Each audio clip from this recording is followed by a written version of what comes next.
বিগত 2 জুলাইত কলিয়াবৰৰ হাতীমুৰা মথাউৰি ছিঙি কলঙৰ বাণী সৃষ্টি কৰিছিল জলপ্ৰলয়।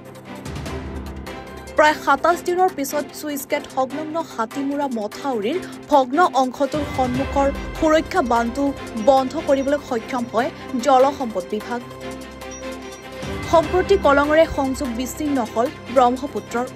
স্তব্ধ হল কলঙলৈ বিগত প্ৰায় 27 দিনে বৈ থকা ব্ৰহ্মপুত্ৰৰ পানী। এই সুৰক্ষা বান্ধটো পূৰ্বৰ দৰে সম্পূৰ্ণভাৱে নিৰ্মাণ কৰিবলৈ দিনে নিশাই কাম কৰি আছে জলসম্পদ বিভাগে। ভগ্ন মথাউৰিৰ সন্মুখৰ কভাৰ ডেমটো বন্ধ কৰাৰ লগতে হাতীমুৰা মথাউৰিৰ ভগ্ন অংশৰে পাছফালে এটা বান্ধ নিৰ্মাণ কৰি আছে জলসম্পদ বিভাগে। কিছুদিনৰ ভিতৰতে বান্ধৰ কাম সম্পূৰ্ণ কৰাৰ আশ্বাস জলসম্পদ বিভাগৰ। কলিয়াবৰৰ পৰা নেকিবুৰ ৰহমানৰ ৰিপৰ্ট এনিভাৰত 24।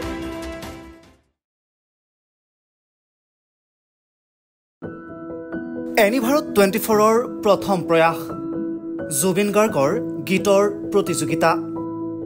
জুবিনৰ গানে কি আনে।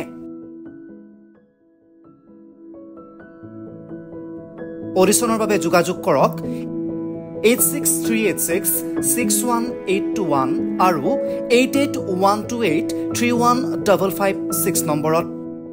এনিভাৰত 24 উদ্যোগত এটা নতুন সংগীতৰ প্ৰতিযোগিতা আয়োজন কৰা হৈছে, য'ত মোৰ গানৰ প্ৰতিযোগিতা হ'ব। আপোনালোকে তাত প্ৰতিযোগী হিচাপে আহিবলৈ পাৰিব আৰু মোৰ ফালৰ পৰা আন্তৰিক শুভকামনা জনাইছোঁ। আৰু অনুষ্ঠানটোৰ নাম হৈছে গানে কি আনে। সকলোকে মৰম জনাইছোঁ, সকলোৱে আহক, ইয়াত অংশগ্ৰহণ কৰক। Thank you very much. Love U.